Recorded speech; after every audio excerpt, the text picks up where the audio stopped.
யாத்திராகமம் 14 அதிகாரம். கர்த்தர் மோசேயை நோக்கி, நீங்கள் திரும்பி மிக்தோலுக்கும் சமுத்திரத்துக்கும் நடுவே பாகால் செபோனுக்கு முன்பாக இருக்கிற ஈரோத் பள்ளத்தாக்கின் முன்னடியிலே பாளையமிறங்க வேண்டும் என்று இஸ்ரவேல் புத்திரருக்கு சொல்லு. அதற்கு எதிராக சமுத்திரக்கரையிலே பாளையம் இறங்குவீர்களாக. அப்பொழுது பார்வோன் இஸ்ரவேல் புத்திரரை குறித்து, அவர்கள் தேசத்திலே திகைத்து திரிகிறார்கள், வனாந்தரம் அவர்களை அடைத்து போட்டது என்று சொல்லுவான். ஆகையால் பார்வோன் அவர்களை பின்தொடரும்படிக்கு நான் அவன் இருதயத்தை கடினப்படுத்தி, நானே கர்த்தர் என்பதை எகிப்தியர் அறியும்படி பார்வோனாலும் அவனுடைய எல்லா இராணுவத்தாலும் மகிமைப்படுவேன் என்றார்.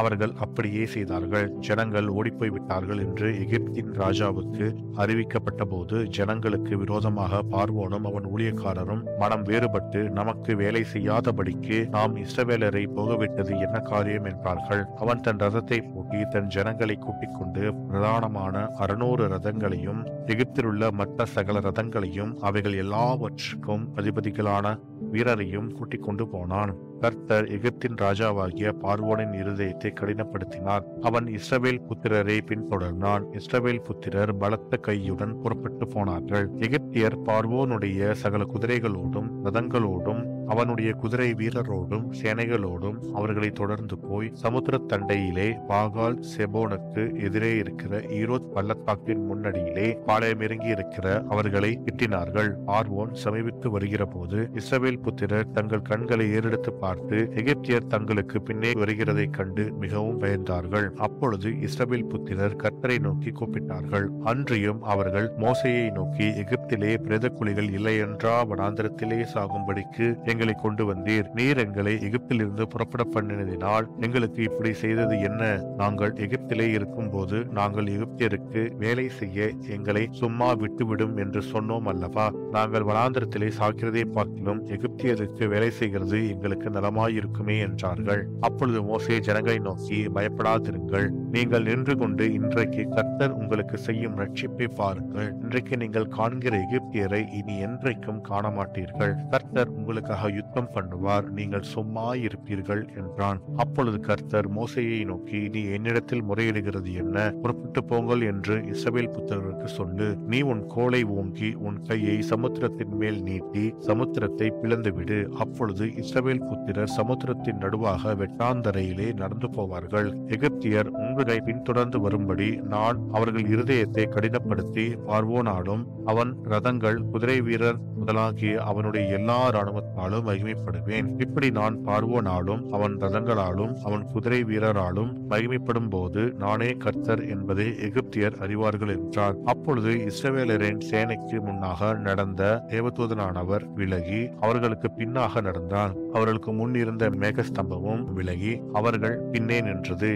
அது எகிப்தியரின் சேனையும் இஸ்ரவேலரின் சேனையும் முழுதும் ஒன்றோடொன்று சேராதபடி அவைகள் நடுவில் வந்தது. எகிப்தியருக்கு அது மேகமும் அந்தகாரமுமாயிருந்தது, இஸ்ரவேலருக்கோ அது இரவை வெளிச்சமாக்கிற்று. மோசே தன் கையை சமுத்திரத்தின் மேல் நீட்டினான். அப்பொழுது கர்த்தர் முழுதும் பலத்த கீழ்காற்றினால் சமுத்திரம் ஒதுங்கும்படி செய்து அதை வறண்டு போக பண்ணினார். ஜலம் பிளந்து பிரிந்து போயிற்று.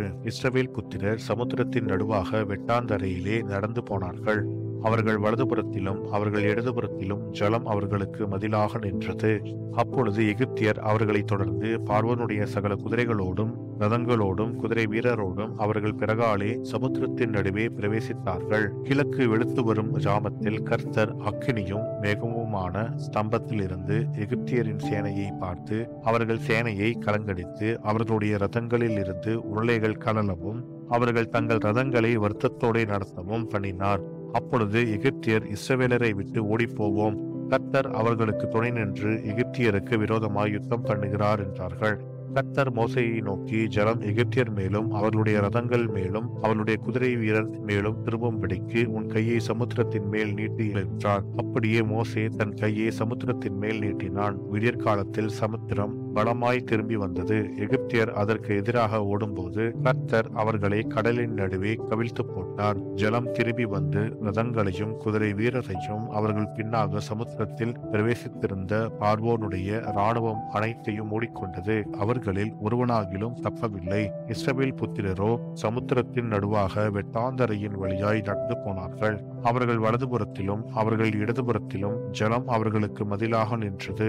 இவ்விதமாய் கர்த்தர் அந்நாளில் கடலிலே இஸ்ரவேலரை எகிப்தியரின் கைக்கு தப்புவித்து ரட்சித்தார். கடற்கரையிலே எகிப்தியர் செத்துக்கிடக்கிறதை இஸ்ரவேலர் கண்டார்கள். கர்த்தர் எகிப்தியரில் செய்த அந்த மகத்தான கிரியையை இஸ்ரவேலர் கண்டார்கள். அப்பொழுது ஜனங்கள் கர்த்தருக்கு பயந்து கர்த்தரிடத்திலும் அவருடைய ஊழியக்காரனாகிய மோசேயினிடத்திலும் விசுவாசம் வைத்தார்கள் என்பதே. ஆமென்.